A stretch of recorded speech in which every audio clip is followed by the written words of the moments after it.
We're hitting week 7. The district races are starting to heat up, and Matt and I are here to talk about it. Hello, everybody. Terry Bennett here on the PowerPlus Mouthguard North Texas Regional Football Show, right here on S2S Sports, part of L4 Media. As Matt and I are going to be breaking down all of the North Texas Region 4A, 3A, and 2A football.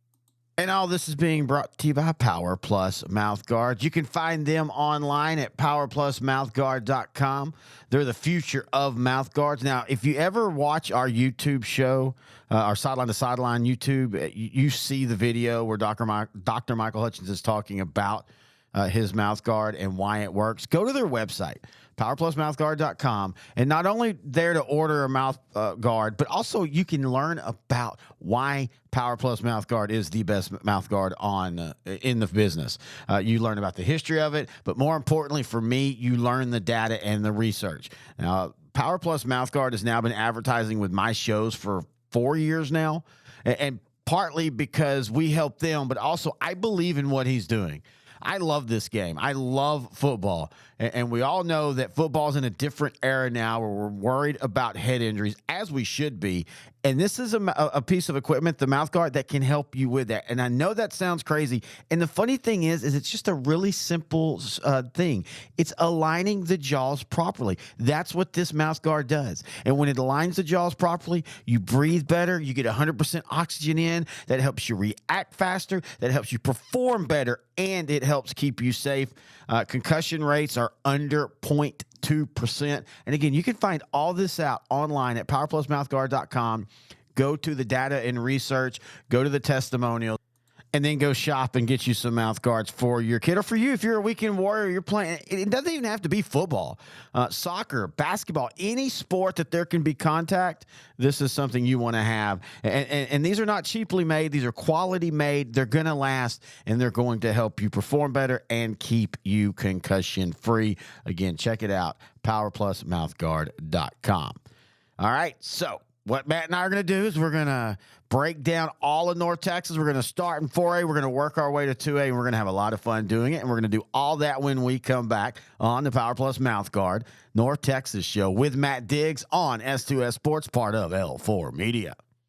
Is your demanding work lifestyle in need of fire-resistant clothing that can keep up? Well, L4FR clothing should be your go-to for quality, affordability, safety, and style. L4FR was founded by a third-generation oil field worker who is also a veteran. Thus, this company has a deep appreciation for reliability and longevity, all while we provide first-rate customer service. Our durable apparel will serve you well for many years to come, whether you're working on a pipeline, a lineman climbing utility poles, or in any other environment requiring fire-resistant apparel. L4FR has you covered. Our apparel is tough enough to resist hazardous conditions while still providing high comfort and style. L4FR provides clothing options to ensure your safety and comfort, whether you're on the job or not. To view our complete inventory of flame-resistant garments, please visit our online store at L4FRclothing.com or give us a call at 817-757-4935. Si habla español. All right, Terry Bennett back here on the PowerPlus Mouthguard North Texas show. Matt Diggs joins me. We're about to talk a little 4A, a little 3A, a little 2A across the region of North Texas. And yes, that does include Malakoff. I don't care what anybody else says. First off, though, we're going to start a little bit west of it. I got to go finally see a big rivalry in Stephenville versus Brownsville. And I got to tell you what, man, I don't know where those two teams are going to end up when the season ends. Stephenville's got some serious injury issues now. But that was one of those rivalry games of legend. The third string quarterback for Stephenville, who was wearing number 45, takes over after the two quarterbacks ahead of him were injured on the same play, on the exact same play. And yet Stephenville's able to hold off a very good Brownsville team. Man, that was a Brownwood team. Excuse me. That was absolutely just a great rivalry game to go to. How you doing, Matt? And I'm jealous that I didn't get to go see that. When you got 5-0 at the time against 3-2, and now you got 4-2 against 5-1. What a fun game! And Stephenville just continues to show that resilience, and they're so hard to pick against. I mean, from the very beginning, I was like, "Oh, surely they're going to beat Midlothian Heritage." Midlothian Heritage graduates; everybody has their best player transfer. They lose that game early, and you're like, "Okay, well maybe Stephenville's a little bit down." Then Everman comes along, and now you get that big statement win, even though it's a rivalry game, and even though they're not even in the same region, they're both in 4A Division I. They're both going to be potentially they're playing Thanksgiving football. Yep. So I do think it tells you something. And even with the injury issues, I think Stephenville is going to be a very dangerous team. Now, the problem that Stephenville is going to have that Brownwood perhaps may not have is, regionally speaking, Stephenville's got their got it cut out for them. They're looking at, even in their district, got the defending state champions. I think they should have a pretty clean sweep over 6-4A. 6-4A hasn't really done much for me this year. Nope. But then you're looking at 7 and 8, and whatever 4 teams come out of that pocket of that by-district thing are all going to be pretty good. And then you're going to have that in the second round, and how that, then you got to beat, if they can't beat China Spring once, they got to do it in the playoffs. So Stephenville's road is a lot harder than Brownwood's road. And Brownwood, you look at Brownwood, them, Springtown, and Decatur are probably 3 far and above everybody else in Region 1, and that region is so weak that, we see it every time. I mean, I remember seeing Springtown and Hershey in the regional finals in a couple of years ago, and thinking to myself, they're going to get run out of the court when they play, run off the field when they play in the state semifinals. And although that wasn't necessarily run off the field, Hershey had one of its best teams there, and they were competitive. It was still a foregone conclusion. And I think with Brownwood, Springtown, and Springtown is on the way up as well. That's a fun team to keep an eye on. I remember watching that scrimmage against Brock and seeing the highlights of that, and Brock just had their way with Springtown. I'm thinking Springtown must be down, and the early results kind of showed that. But they're trending in a good way right now, to where I can't rule them out. A couple of weeks ago, I said, just go ahead and pencil in Brownwood versus Decatur. That's your regional finals. Winner of that's going to win the region. Springtown is now making me reconsider my thoughts on that. Well, and let's not, and I know this is a North Texas show, but let's not forget Lubbock Estacado. The Matadors, their only loss. We can forget Lubbock Estacado. Just go ahead. I don't know. They're not going to win this week. They're not going to win the region. Just go ahead and put it out there. Well, yeah, they're not going to win this week because they're idle. So good call there, buddy. Exactly. Diggs is never wrong. Diggs is never wrong.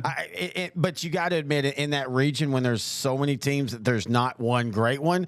A lot of times those region semifinal games become crapshoots. But let's go back to 5-4A Division I. There's really only one big matchup in that one, and I think it's a really good calibration game. Not for China Spring, we know where they're at, but for Alvarado, a team that came in. They're 5-1. They had a big win against Decatur a couple weeks ago, but the week before that, they lost to a really solid but not great Rusk team, 33-30. But they had been playing without their stud quarterback, Cardea Collier. He is back, or supposed to be back. I still, and I said this on Sideline to Sideline, I still think China Spring wins this game, and I still think they probably win it comfortably. But I do think Alvarado can give the Cougars some trouble. So my question for you is, do we really know what China Spring is?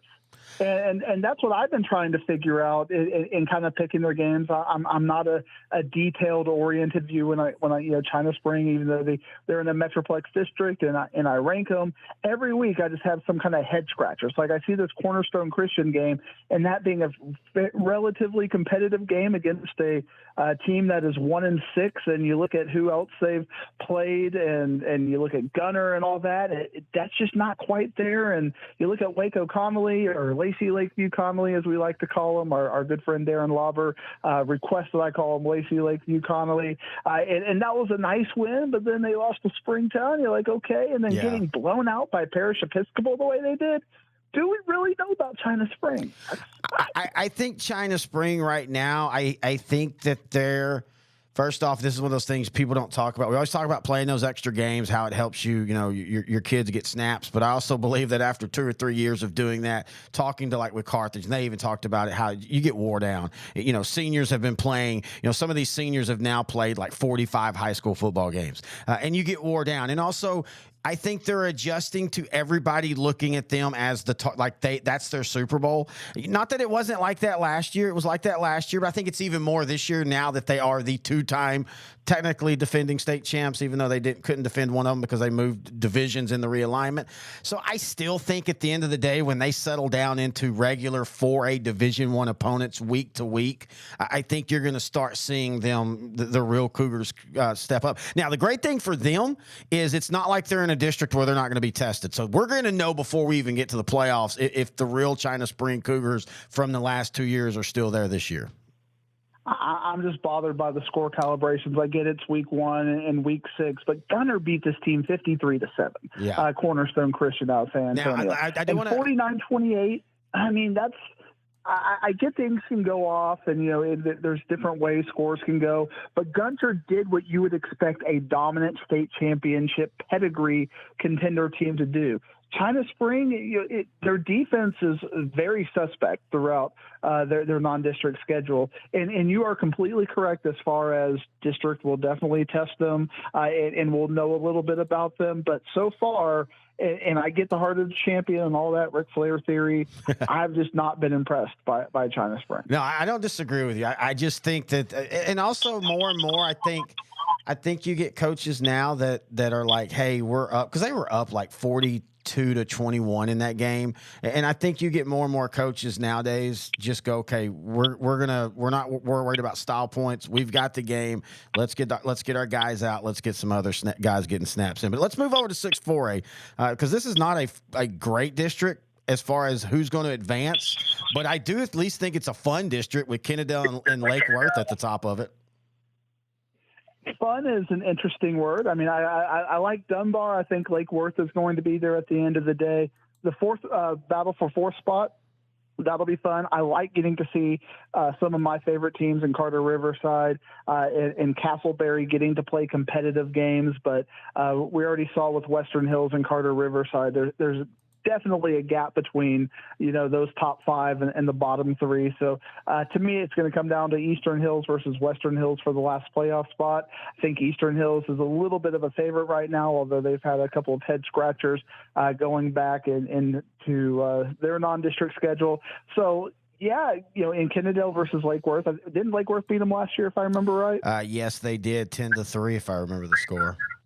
So something crazy. So that's your rematch this week. Lake Worth's got to go to Kennedale. I think Kennedale will probably right that wrong. But again, when Kennedale is not that dominant version of Kennedale that we've seen in the past, throw everything else out the window. But 6-4A for me, it is so far down. I mean, Waxahachie Life might even make the playoffs in this district if they got brought down there. And meanwhile, Alvarado, Stephenville, China Spring, and La Vega would all be 3 touchdown favorites. And I think 6-4A is going to get the one and done. They're going to be fishing real quick afterwards. I don't even like talking about 6-4A because it's like they're going to be playing basketball by the time we're gearing up. You say that, but last year, Kennedale won against La Vega in the rematch in the first round, and then they took Salina to the mat. That was a 1-possession game, and then Lake Worth beat Carter 7-2. Still one of the oddest scores I've seen. I'm not saying you're wrong, but I do. We kind of talked about it in the 7-4A show when we were talking about second rounds and stuff. I don't know if it's Carter or if it's Wilmer Hutchins playing Lake Worth or Kennedale. If either, if Lake Worth or Kennedale is going to be a dog to them, I think they might even be the favorites. Well, they're not going to get past it. They're all going to lose in the first round. So you're not going to have to worry about anybody in 6-4A playing anybody in 7-4A. You're going to have to worry about Alvarado and Waco La Vega taking care of business. Now, Kennedale is one of those teams that if they get hot in week 11, their style of football, the tradition they have, maybe as a 1 seed they could end up beating a Alvarado or a Waco La Vega, but I just don't think we're going to see it this year. But crazier things have happened, as you talked about last year. I think Kennedale and Alvarado had a complete flip from when they played in non-district, and then when they played in district, it was one of those 40-point, differences. So could that happen again? It's mathematically possible, but from what I'm seeing right now, I'm not putting much stock into them. In 8-4A Division One, Anna's got Maybank. Really, the two big games is Kaufman versus Paris and Nevada Community versus Sulphur Springs. It's the first game of district for any team in this district, and we'll get an early calibration talking about that 7-4A and who they would play. We'll get an early calibration of Paris. Again, they're 1-4, but everybody I talked to that have played them talk about how they're almost there. They'll figure it out. But then last week, Pleasant Grove destroyed them 45-0. Yeah, but Pleasant Grove does that too, and they get better as the weeks go on. I mean, it's not the Pleasant Grove that needed a unforeseen Brock error to finally get a touchdown in that game and finally pull it out.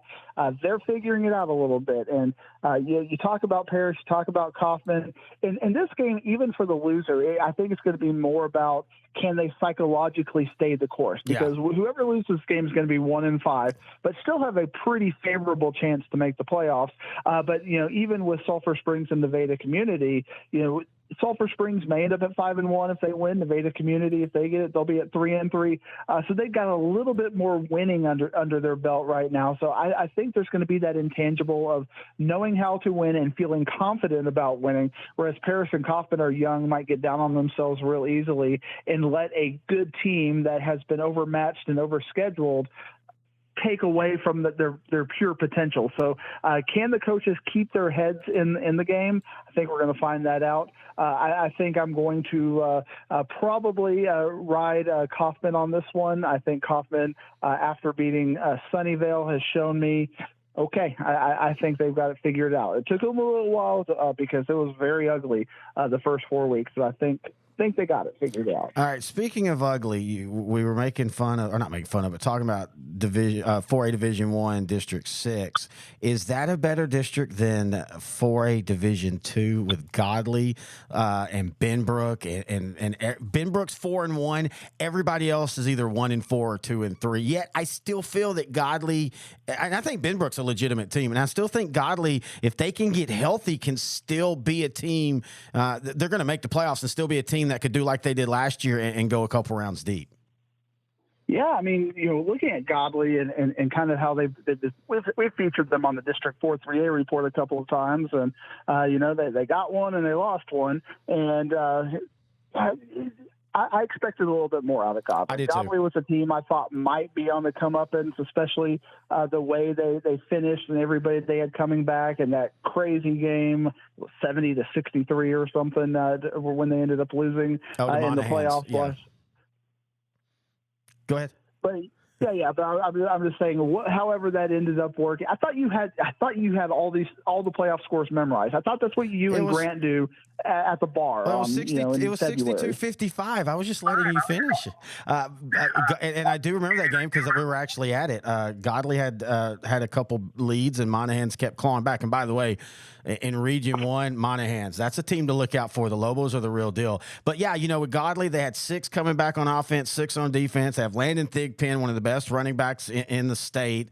A pretty solid offensive line that's pretty big for 3A, 4A level, and yet they've started out 1-4, and they've been competitive in a couple of them. But the thing that bothers me is it's gotten worse. They lost by 10 to West. They lost by 5 to Quinlan Ford. Then they get blown out by Paradise. Then they beat a Ponder team that's young, and they're still figuring out. And then 2 weeks ago, because they had a bye last week, they get shut out by Gatesville. And I know Gatesville's an okay team, but to get shut out 30-0, that's a concern.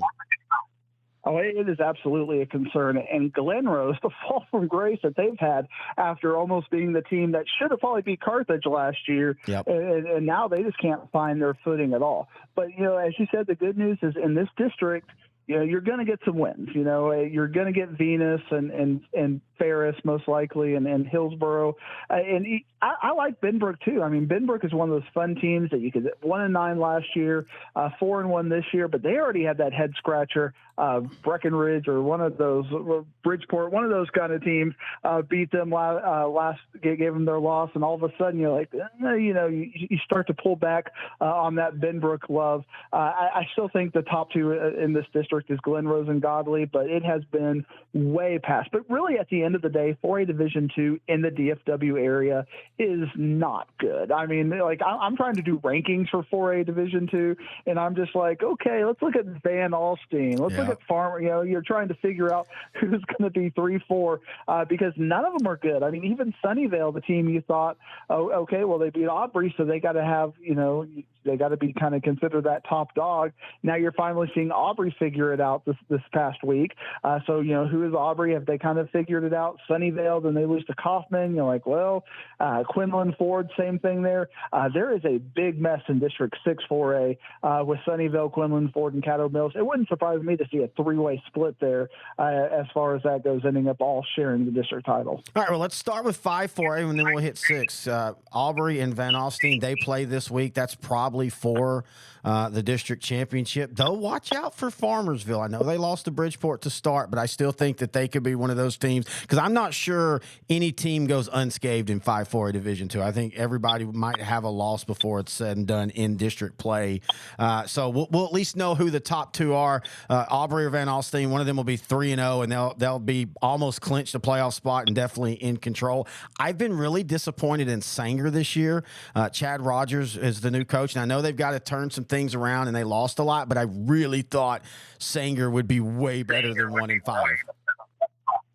Yeah, I was really, like I said, I was really disappointed with Farmersville losing to Bridgeport. Yes. I mean, to me, that completely notched them down. I mean, beating the Beta community was not a, impressive win. The Pilot Point thing where they got rained out and Pilot Point was tired of losing and they wanted out of that game. They didn't want to play it. But beating Eustis and Molina, you're expected to do that. I needed Farmersville to step up and show me that they could beat Bridgeport. And the fact that they didn't, and it, 26-21, you got to win those games. And that was a game I felt them to be a relatively, 80% favorite in that game. And so Bridgeport taking them out, a bit disconcerting for me because when, after that round 1, 5 and 6, they play each other. 7 and 8, if you can't beat Bridgeport, you're not going to be competitive against anybody who comes out of 7 and 8. And I know that's kind of a foregone conclusion that you're not going to get Gilmer or Pleasant Grove or Carthage, but or even Center probably in the top 4 of those teams. But at that point, I just want to see some competitiveness. And if you can't beat Bridgeport, you're not being competitive in the second round if you get out of the first round. Yeah, this is one of those where the first rounds will look good on the DFW side, but then that second and third round are they're like I said, they won't even make the third round. All right, 6 4A Division II. I guess it's Caddo Mills. They all start district this week. Caddo Mills has Lincoln. Sunnyvale has Quinlan Ford. That's kind of a calibration game, again, inside this district, not outside the district. This was a district I thought Caddo Mills and Sunnyvale were finally starting to establish themselves as bona fide teams that can go 2 or 3 rounds into the playoffs, and yet they both seem to have taken a step back this year. Yeah, and even from week to week within the season, there's been some head scratchers. The highs of Sunnyvale beating Carter, and then the lows, and I just don't even know what to make of this district at this point. Lincoln's going to have some athletes. They got Byron Eaton Jr., so I thought they may be a little bit better, but they've had a couple of opportunities other than the ODYA game. They haven't really been impressive even in their losses. Caddo Mills, couple of head scratchers, like Quinlan Ford, couple of head scratchers. So this district is wide open. And if we find that there's even a little bit more parity, if Wills Point has maybe figured something out, if Lincoln is a little bit better than we've figured out because they've been playing such bigger teams and playing some rivalry games, this district, because I'm going to go ahead and throw Roosevelt out there. I don't have much faith in them, but those 5 teams are going to play fun football against each other. But like you said, regionally and statewide, this is not a district of concern when you're thinking about who's going to be playing and practicing for Thanksgiving. Well, and to be fair, sometimes we tend to, and this is what our job is to look ahead and pick the titans of the class and who are going to be playing at Thanksgiving Thanksgiving and beyond. But sometimes these districts, they might get beat in the first round or second round, but there's some of, as you said, some of the most enjoyable football. You look at a Wills Point team that just, man, every time they take one step forward the last 10 years, they take 3 steps back. The last 3 years, they've won a combined 2 games. Yet here they are at 2-3, and they look like a team that could end up in the bottom half of this, making the playoffs. And yeah, they'll get their butts beat off in the first round, but hey, it's at least fun to see them do that. All right, let's now go to 3A. We'll start 3A Division 1. You've got basically, I think, the second place game. I know they're both undefeated, but Clyde and Vernon play. I still, even though Jim Ned has got a quarterback injury, and they've got to figure that out, and they lost to Eastland, and that was an odd one, I still think they're the favorite in this district.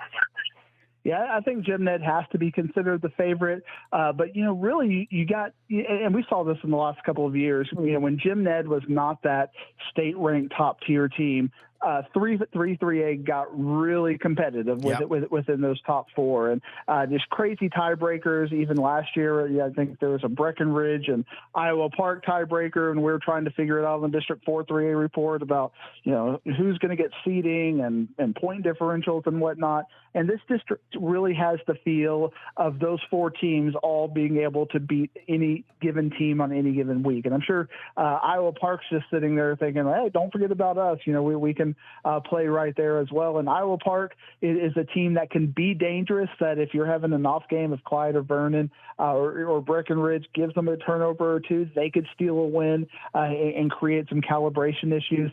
Clyde and Vernon, both 5-0 this week. That's going to be a fun game.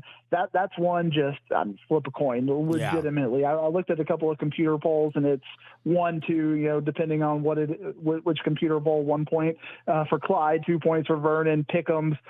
So at this point, I'm not smart enough to know who's got the edge in that one. But it's going to be fun football, and those are important games, because when you're looking at 3-4 and you start looking at the playoffs, you definitely want to avoid that 3rd seed, because first and second seed, Paradise Brock, that's where things get really tough. So, and 1 touchdown score, like we saw it last year in the 3-way tie. If you got a 3-way tie for second place, a really good team is going to be 3rd, and a really good team is going to be 4th, and every point matters. And the way that ends up working, how that first district game or that first by-district game happens, it's big. And when you have this kind of parity-driven district in 3A, you got to bring your best game every single week, because even points matter and style points matter, because you never know when an Iowa Park is going to steal a win. I think even Bowie is good enough to steal a win if you give them 2 or 3 turnovers. Yeah, I don't disagree with you. And I think this year, that bottom half of 4 3As, we transition over there to talk about them, I think they can actually be beat by the District 3A teams. But 4 3A Division 1 this week, Brock's off. Paradise is playing Boyd. Really, you've only got calibration games. Whitesboro and Peaster. We'll see if Peaster has any fight left. Same thing with Pilot Point. Ponder, I think Ponder is 0-1 in district, but them, they had their first game get pulled out from under them. Valley View declined to play them after their quarterback moved over to Ponder. And that forced Ponder to get a private school in week 2 of district, because Coach Schultz didn't want to have 2 bye weeks in the same season. I think it actually ended up helping them, because they were a 3-touchdown underdog and they beat Houston St. Pius. And talking with him, the confidence of Ponder is really high right now. Yeah, I was watching some of the highlights on it. I talked extensively about it in the District 4 3A report. Their sophomore quarterback at Ponder looks really good. Tyson he Price, looks the part. The way he reads the field, he's probably the best athlete on the field. Now, other than the good receiver Peacock, they're going to struggle on the lines. Ponder is going to get beat up on the offensive and defensive lines, and it did take them going 4 turnovers.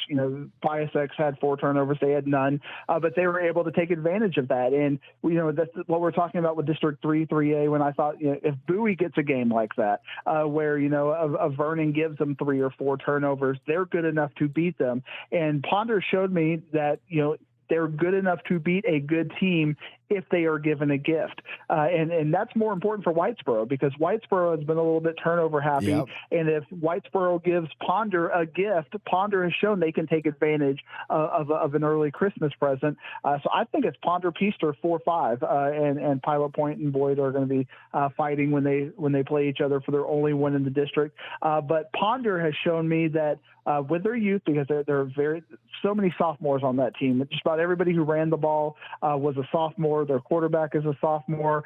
They've got good senior leadership on the receiver side of things.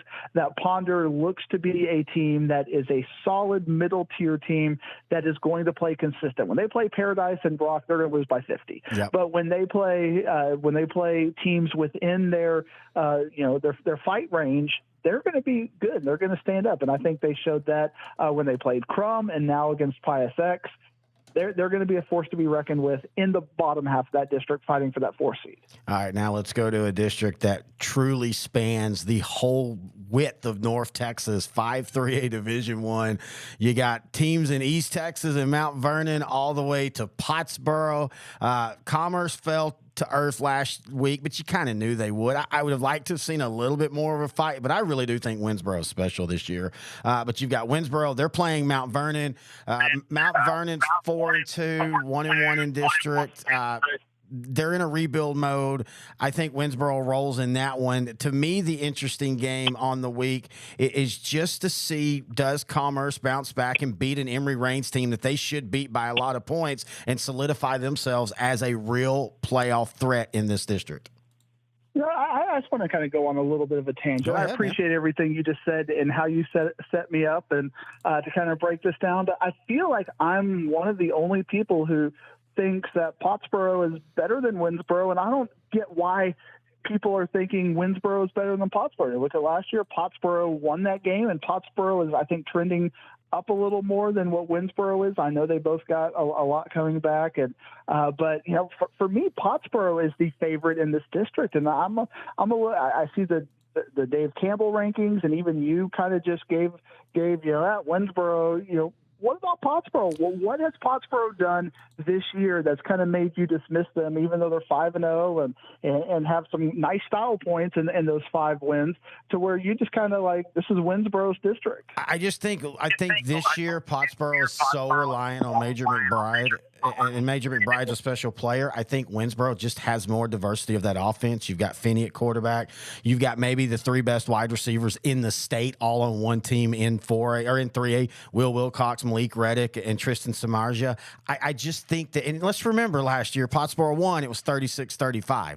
In fact, I think they went for 2 to get the win. And I think that game's a toss-up game. I in no way think Winsboro is going to beat Pottsboro by 3 or 4 touchdowns. And I think both of these teams will play long time. And in fact, I think there's a better than not chance we see a Pottsboro-Winsboro rematch in the playoffs. I just think Winsboro this year is a little bit deeper of a team. Fair enough. But, for me, I thought Pottsboro last year was kind of their rebuilding year, and this is their year, and they've shown me that so far. Yeah, you've had to you have to be lucky with Major, but so far they've been lucky, and they haven't had any major injuries, and the depth might not be there, but the top 22 that you saw in week 1 is still mostly there in week 5, and I even see in their scores are getting. I'm seeing, if I expect them to win by 10, they're winning by 20, and it's kind of progressing up in that way to where my level of confidence in Pottsboro is increasing, and they are reigning and defending.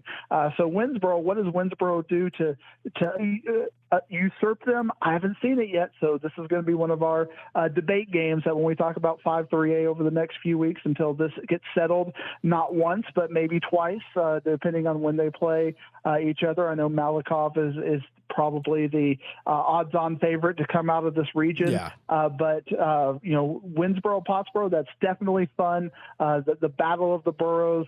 But this week, in getting to more what you're talking about, I think we're going to Mount Vernon has had some head scratching a little bit because they've played up and they've played down at times. So I think Mount Vernon may be a little bit better than their pedigree might suggest, but I think Winsboro is still a big favorite. Pottsboro can name their score, and certainly Commerce can name their score against Emory Reigns. Emory Reigns, a couple of years, I thought they got it figured out, but not this year. Yeah, it felt like when they had Barnes there a couple years ago, and then he just kind of retired out of nowhere. I think the administration kind of ticked him off, and since then they've kind of backtracked. Hey, as we move over to 7-3A, did anything big happen in that Whitney game that you read about?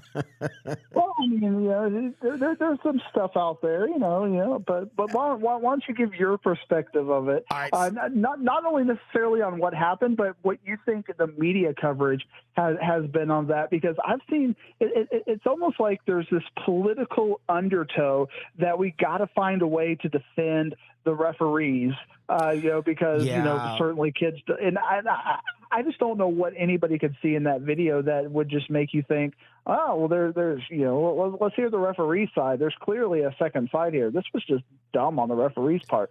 Bad day or whatever. I mean, maybe that's your mitigating circumstance, but there's never an excuse for what we saw on the field.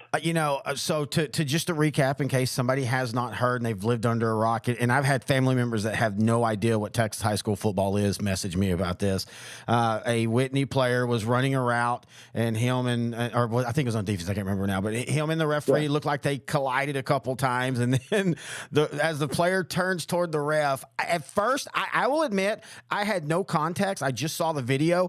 At first, I thought, oh, maybe his hand got stuck in the guy's helmet. Yeah, he shouldn't have contacted the kid. But then if you watch afterwards how the ref reacts, where he kind of just throws the helmet down and then throws the flag, that just gives it all to me that, yeah, dude, you're being a douche. I agree with you about I don't think it's necessarily trying to protect the ref. I just think we're just in a weird news, social media, political era now where everybody's always assuming there's more to the story. And sometimes it's just like, hey, the video can sometimes just be exactly what happened. And what happened was an official probably shouldn't be officiating, reacted and did something stupid. And I also think there might be some trying to defend it because we keep being told, hey guys, there's a shortage in refs, so let's be nice. Yeah, there's a shortage, and yeah, you can be a little bit nicer on some of the calls. I get that. And I've even heard coaches tell me that, like, I really wanted to go off, but I have to remember that this might be a kid that hasn't reffed games before, and he's being thrown into a live fire situation. But in saying that, this was terrible. As bad as when the players tackled the official a few years ago, this was just as bad the other way around. And there should be no defending of the official. He is the adult in the room. I don't care if that kid was running up to him and nutting him every play. You're the adult on the field. You have to act like it. And you have to control that situation. Yes. If there has been a situation where this is the third thing and we're just seeing this video out of context and he's been warned or whatever, you still, like you said, you have to be the adult in the room. Kick him out. I mean, at that point, go talk to but if you've got to that point, especially since he's the coach's kid, go talk to go talk to the coach and say, look, I mean, I'm sure this has happened. I'm not the fleetest of foot, because if you look at that guy, he's not the fleetest of foot. He's got to figure out how to cross while I'm maintaining my position, or I'm going to have to throw him out of the game because he's hit me twice, and this can't happen a third time. So if you need to talk to him, whatever you need to do. But his response to that was completely unacceptable, and I hate to see the officials go viral for that sort of reason. But this is the epitome of angry grandpa, taking out on a kid, and it's just completely unacceptable. And depending on how, fortunately his helmet was loose enough, because you get that kind of yanking situation there, you can really, especially with the leverage going on, you can really hurt a kid. And that's completely unacceptable to see. And it kind of almost overshadows the fact that Whitney's a pretty dang good football team this year. Yeah, the Wildcats are 5-0. This is a really big district. They're already 3 games in, yet they played probably their true district threat in week 2 when they beat West, and West has been an enigma all year long. They've looked good, but they've lost, but they've actually looked better in their losses to Lorena, mainly Lorena. The Whitney game got away from them at the end. Then they struggled with Madison. They struggled with Godley. And I really thought, and the West is throwing the ball a little bit more. That's something they haven't done as much as they used to. I mean, they used to run a lot more, and they've got a really good quarterback in Gus Crane. But yeah, yeah, West has been confusing. And then Maypearl is sitting at 4-1, but they got beat by Grandview 34-0. I thought this district was going to be deeper. And it's right now, it's Grandview, it's Whitney, and then it's everybody else. And I think West is in the everybody else now. I don't think you can put West above everybody else anymore. Yeah, West was right there as a team that was consistently playing with Malakoff and regionally speaking, and now they're just kind of wiped off. But one thing we talked about last week when we were talking about small schools, and I think it's got to be a little bit of a credit, and I think it has to be said. You look at the bottom half of this district, and it's not good. But Nope. you know what, Terry? They're showing up every single week consistently for years. You're not seeing forfeits. You're not seeing this kind of crazy. We're giving up or whatever. They're showing up. They're losing 76-0, and they are showing up every single week, bringing everything out. And you got A+ Academy and Inspired Vision and Gateway Charter. These are schools that you may not have consistently heard of, and we were talking about how we're getting tired of teams quitting and doing that. I got to give the bottom half of this district credit for showing up in a very tough district week after week, year after year. That's very impressive to me. No, I totally agree. You look at a team like Madison; they're 2-4 on the year. They start out District 2-0, but that's because they played Gateway and Inspired Vision. They lost the last two games to West and Whitney, but the Whitney game got out of hand, but the West game was a one-possession game for most of it, and even the Whitney game, they kind of scored with them there early, and here they are sitting with a chance to again make the playoffs. And yeah, I know they're going to probably play Malakoff in the first round again, and it'll probably be ugly. But for Madison, it's just putting together two playoff years is something that they haven't done since I think the Chambry McNeil days back in 08 and 09, back when they were really a true state threat. So I totally agree with you in this era where you have teams ready to back out as soon as they can, especially if they think they're going to lose and they need to save their players for the games they really can win. Give this big district credit. They might not go far, third and fourth place teams, but at least they're really trying and really hard. And by the way, we could be seeing, if things fall right, we could be seeing a West versus Malakoff round one game this year. Yeah, and I remember seeing that game a couple of years ago. I think it was like a 14-7 game.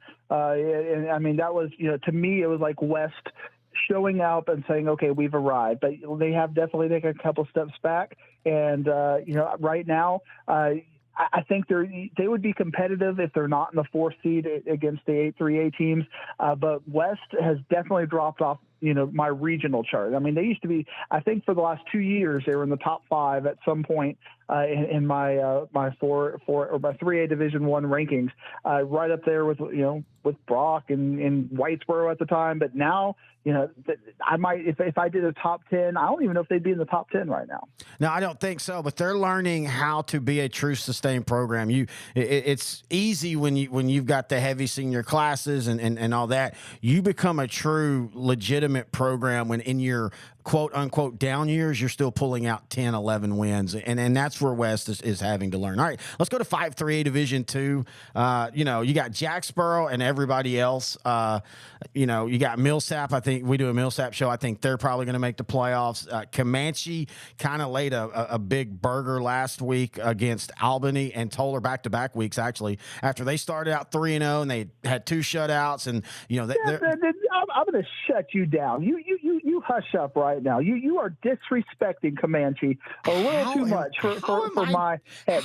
They played Toller and Albany. I mean, we've probably got number 1 in 2A Division I, number 1 in 2A Division II. I mean, it wasn't as competitive, but they're playing those games. Jacksboro's been playing the Sisters of the Poor. To me, Comanche, it's Comanche and everybody else. You're saying it's Jacksboro. No, it's Comanche and everybody else. Jacksboro's got the nice record, but this district goes through 377, in my opinion. Well, my issue with Comanche, it's not really an issue, but they talked about how last year they learned to be more physical and they were going to be tougher, and then they blow through their first 3 opponents and then the first 2 games. Now, and give them credit, last year they actually beat Albany, but their first 2 tough games, Toller and Albany, they gave up I think 500 combined total rushing yards, and they weren't able to stop anybody. And you're right, though, Jacksboro hasn't played anybody, but I still think Jacksboro right now is the better team. This is a game last year it turned out to be a 53-33, but going into the 4th quarter, Comanche had a 3-point lead and a couple turnovers went their way. Jacksboro's got 18 returning starters. They have a really good quarterback in Lando Belcher.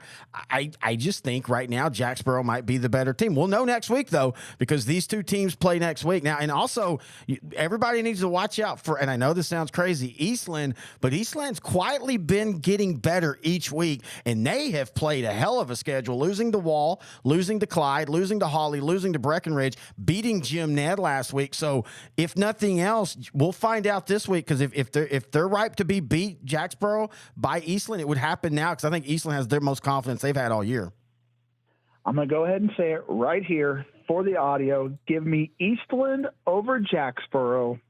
I love it. Upset pick of the week. I love it. And I don't think you're that far off. Again, Eastland was supposed to be better than their 1-9 team last year. Of course, James Morton left at the late into the offseason. But, they returned everybody from that team. And it wasn't like they were a 1-9 team just completely getting destroyed by everybody. They had some bad losses, but there was also 2 or 3 one-possession losses that could have completely changed how the season went for them.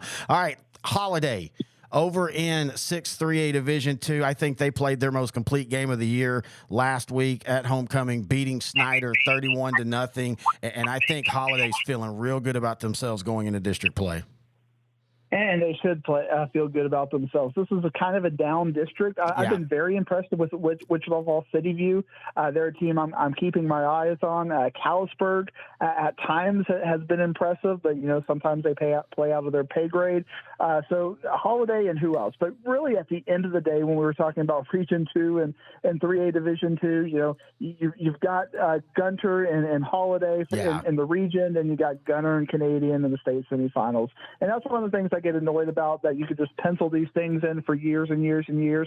But these teams are so far much better than the opponents and who they're playing, that you can just pretty much chalk it in. But you talked about you got a little uppity when I was talking about we can just eliminate these teams and focus on that and talking about some of the smaller things. And last year, 3A Division II was really that for me. Watching some of these teams grow up, watching Palmer get better, watching Scurry Rosser get better, watching Mildred get better, and you can kind of see the fruit of the labors as it's coming across this year in the district. So even though it's not the most competitive, there's no Gunter, there's no Holiday in that, it's still fun to watch these teams grow up, because a couple of years ago we could have been very flippant about Paradise, and now all of a sudden Paradise is incredibly on our radar, and you could watch that happen over the last 2 years. So it's very important to keep an eye on those teams, because you never know when that next Paradise is going to come out, and they're there. They're hiding in plain sight if you're looking. Well, and to talk about that more, you talk about Scurry Rosser. Now, they ended up losing that playoff game to Holiday 31-10, but they gave Holiday fits in that first half. And at the time, it was Coach Frank Johnson was the head coach of Holiday, and he talked about, man, their athleticism just gave us a lot of problems in that game, and Scurry Rosser kind of spit the bit in the second half and started turning the ball over. But you look at them; they're 6-0 this year. They have a new coach, but they have almost everybody back from that team last year. And as you talked about, Palmer, 2 losses, a shootout to Palestine Westwood, who's not a great team, but they can score. And then they lost to Rogers by 7, but they beat Blooming Grove last week to start district play, or to the second week of district play. And a lot of people thought Blooming Grove was going to maybe surprise some people after the way they lost to Palmer. So that's going to be an interesting game. And I agree. I think this district's not only fun, but I think you could see a couple teams in this district at least get to that second round. And that's where you run into the Bells and things like that, though. Yeah, I remember a couple of years ago, that there was 3A ended up sweeping 7-3A, and I was at Leonard against one of the teams over there, and they as a 4 seed, they ended up winning that game in a close one. But so I kind of dismissed 7-3A as that team. But over the last 2 years, like you said, they have gotten better. Other than Cedar Hill Trinity leadership, which the give up factor that they have annoys both of us. Yes. But they did at least make it out of in that 4th spot last year to give up. But I really like Mildred and Blooming Grove, and I think that the 4 teams in this district are much better now to where, it's probably when they play 3A, it's probably a 2-2 split. Gunner and Bells are going to win their games, but, Scurry, Rosser, and Palmer, or even if Mildred can get into that second seed, they're probably going to beat the Leonard, Howell, Blue Ridge, Lone Oak, whoever comes out of there, which is going to be fun because there's a legitimate 4 teams in 8-3A who could all compete for that second, third, and fourth spot behind Gunter and Bells. So that's fun football when you have, literally anybody can make the playoffs in 8-3A. Yeah, and let's go ahead and talk 8-3A with Bells and Gunner. They play this week. Look, I will give Bells credit. I thought that they would take a little bit more of a step back than they have. They beat a Munster team that's young, but still a Munster team that will probably finish second in their district. We'll talk a little bit about that here in a minute.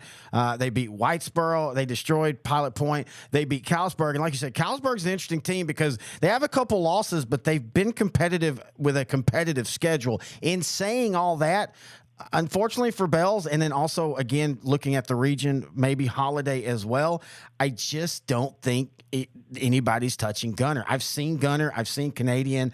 I've seen a lot of teams up to this point, and to be honest with you, those 2 teams are the best 2 teams I've seen, no matter if it's 4A, 3 or 2A live. Those Gunner and Canadian, I'm tired of teams playing each other over and over, but at least with this one, it's literally a split down the middle. You never know who's going to win, and right now, if Canadian and Gunner play today, it's a toss-em game. It absolutely is. And give Bells credit because I thought Whitesboro would do what Bells was doing. I thought Whitesboro would show year 3. They've had to graduate that big senior class. How can they reload? Bells is doing it. Whitesboro is not. So you've got to give Bells that credit that Coach West over there is building this program to where slot in the next class, we're going on. We're not Gunter, but we are definitely moving on to the next big thing. And still, even though we're talking about this, Bells is probably the 3rd best team in this region with basically a whole new class of kids. So they got to get credit for that. No, I totally agree with you, and it's just unfortunate for them is you've got Gunner is just somehow has taken a team that had went to 3 straight state championship games, winning 2 of them, and they might be better. And then Holiday's just Holiday, man. Holiday is just in any other region. Holidays might be a region threat, but in this region, they're just it's just a pecking order. But you never know, man. You know how it is playoff football. If it's cold, if it's wet, if it's windy, you get. Remember last year that first week of the playoffs was one of those weird, crazy weather days, and we had a lot of weird games go different ways. Columbus beat Lorena, and I'm not saying that Columbus wasn't better than Lorena, but it just kind of felt like Columbus used that weather to their advantage. But anyway, let's go to 5-2A Division I. This is one of the districts that I know you love to talk about, and boy, we have what on paper is supposed to be a big old showdown. Toller versus Coleman. Grant and I talked about this game. I think this is one of those games the writers love to talk about. We as podcasters love to talk about. But at the end of the day, I don't think the Blue Cats can stay on the field with the Rattlers. Yeah, and I don't think it's going to be competitive at all. I mean, it's just, if Coleman can keep this game within 3 scores, I think that boosts their chance of maybe even getting a rematch against, maybe get to that next level. But Toller is way better than just everybody in this district. They proved it last week against Hamilton. There's really only 2 teams that can play with Toller in this district. It's Coleman and Hamilton. Both teams are going to get their losses out of the way pretty early, and then Toller's going to kind of go through it. And really for Toller, the one thing I'm keeping an eye on, their Achilles heel there at the end of the day has been Crawford. 3 straight losses to Crawford, regular season playoffs. They just can't get past Crawford. Crawford looks way beatable now, and Crawford doesn't even look like, they may not even win their district in 8-2A. So if Crawford is down and finally Toller can get past that window, they could be playing on Wednesday night in Arlington. Yeah, the issue for Toller is if Peyton Brown's going to come back. If Peyton Brown comes back, to me, them and Malakoff have been the 2 teams that took their losses, put that chip on their shoulder, and have used it in the offseason to be way better teams than even they were last year. And it's not like Toller was bad. They were 13-1 last year. But, yeah, if Peyton Brown comes back, I do think you have to worry. Sometimes we talked about this before. If Crawford's the big target and then Crawford's not there, is there a little bit of a letdown? And sometimes you see that happen with teams. But, even if they're not, there, who is it going to be? Marlin? I mean, I watched them beat Marlin by 50 last year at Crowley. So I think if they're seeing Marlin instead of Crawford, they're just salivating at this point. I think they're, and even though, Peyton Brown, I don't know what his injury update is, but when I watched them against Teaster in the first week of the season, Isaac Blessing, their quarterback, was the best player on the team at that point. So they've got decent depth, and obviously you can't lose a player like him. And that's a state championship issue. If they don't have him, they're not winning the state title. But I think they could still get to the state semifinals without him, and maybe even to the state championship game. But they definitely need him to beat Terry Bussey. All right, we're going to skip 6 and 7 for this week because we're winding down, and I definitely want to talk Cooper, and I want to talk Honey Grove in that district. And the main reason why, and they kind of did this last year, but Honey Grove hasn't give up any points, not one, not to anybody. And no, they haven't played the toughest schedule, but like Grant said, you go 4 games into the season and you haven't given up a point, you've at least got something. And so I'm curious to see where they're going to calibrate. They play Cooper next week. In 2 weeks on the 20th, and Grant and I might end up at that game. But I've been saying it all year long, and I keep trying to tell people that Cooper, what they did last year, going all the way to Temps and beating Joaquin in that 3rd round, or that 4th round, it's not a shock. Cooper is a team that I still could give Timpson another game this year, because that was a 1-possession game going in the 4th quarter last year. And I think the Bulldogs are really, really solid again. They are very solid, but again, it's regionally. If you put them in Region 2, we'd be talking other than Toller. You take Toller out, they could be competing with Coleman and Hamilton and Marlin. But in this region, you got Beckville, who just took the Hawkins Hawks out to the woodshed this past week with a 92-12. Outcome out there. I always check on a few schools every week. Celeste and Hawkins are 2 of them. And when I saw that score, I had to verify with a couple of resources to make sure I wasn't seeing some spam there. But when Beckville's official Twitter page had that, I was like, okay, well, that's something right there. And then, you got Timpson and you got Garrison. This is a loaded region. So Cooper and Honey Grove, even though they are both at very high levels, can they make a run? And can they get past some of these obstacles? And that's going to be tough. And Honey Grove, I still worry about who they have played. I get it. 219-0 is a heck of a start. Cooper has shown that they're beatable against the right kind of teams. I'm interested in Alba Golden and Wolf City this week, because I think that's going to be potentially for the 3rd playoff spot, which gets you out of a tougher playoff game. So I think that's going to be an important game to watch. Wolf City, they beat Celeste, so I'm a little down on Wolf City, but that's a fun game right there. All right, well, let's go ahead and finish up tonight in 8-2A Division 2. The Celeste Bulldogs, boy, they messed around last week and almost let a little scrappy Lindsay Knight team that can move the ball at times, but they're kind of smallish roster size and depth wise and just pure size wise. The Celeste let Lindsay play around and almost pull the upset off, but Celeste scores 2 touchdowns in the 4th quarter to pull away.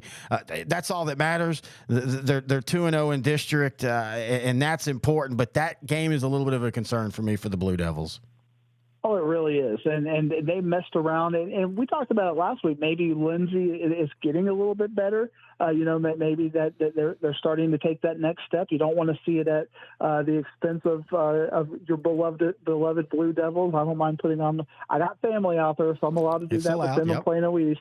But I think that shows me that they're not quite at that Munster and Collinsville level if they're going to mess around with Lindsay. So even the 3rd seed, when you look at who they're going to be playing in 7-2A, things can still break their way for a couple of rounds. But the fact that they were trailing at halftime and through the 4th quarter, that doesn't really necessarily bode well for their intra-district chances and then their regional strengths. I think of Celeste that 3 years ago when they took San Saba to the third round in a multiple overtime game. That's where I was hoping that this year would get to, and they're not close to that. No, and I tell you what, Collinsville is right now is probably the class of this district, but I don't want to count out Munster. That's a young team that had a lot of injuries early. They played a hell of a schedule. Bells, Paradise, Windthorst, and Pottsboro. They're finally getting 100% healthy. Their sophomores are starting to get enough snaps where they're not really sophomores anymore. I still think Collinsville wins the district, but I don't want to play a Munster team that has the pedigree that they do in the first round of the playoffs.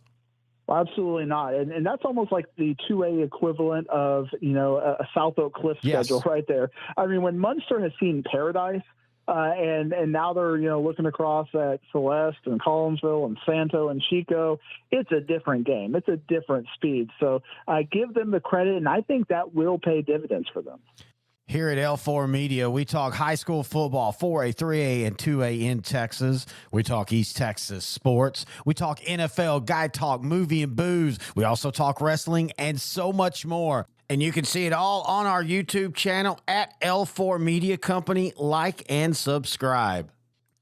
As always, I want to thank Matt for joining me here. He also joins me on the 7-4A Division I show, where we talk Salina, Panther Creek, Dallas Carter, Pinkston, Wilmer Hutchins, and all that. That's brought to you by Grandy's Bakery, by the way. And we do appreciate him being here on the PowerPlus Mouthguard North Texas show. That was a lot of information in a short period of time. I love doing the shows with him because me and him everything's very bang, bang. We just bounce from topic to topic. I always value his views on things, and I was really interested to see what he thought about the whole Whitney official and all that. And it was just an interesting take from Matt, and I totally agree with him about it. And he always gives interesting takes, and that's why it's fun to talk to him. If you have any questions for this show, you can email them to me, Terry at S2SSport.com. And if it fits the show, I will read it on the air, and we'll ask Matt. So you can please do that. And again, you can find us on Twitter at Grant and Terry, on Facebook, Sideline to Sideline. Again, any questions, Terry at S2SSport.com. We want to also thank PowerPlus Mouthguard, PowerPlusMouthguard.com. You can find their shop on their website. Also, PowerPlusMouthguard.com/collections/shop. Put in the code 2023 and get a discount. All right, week 7 in the books. Week 8, we'll talk about it next week right here on the PowerPlus Mouthguard North Texas Region Show on S2S Sports, part of L4 Media.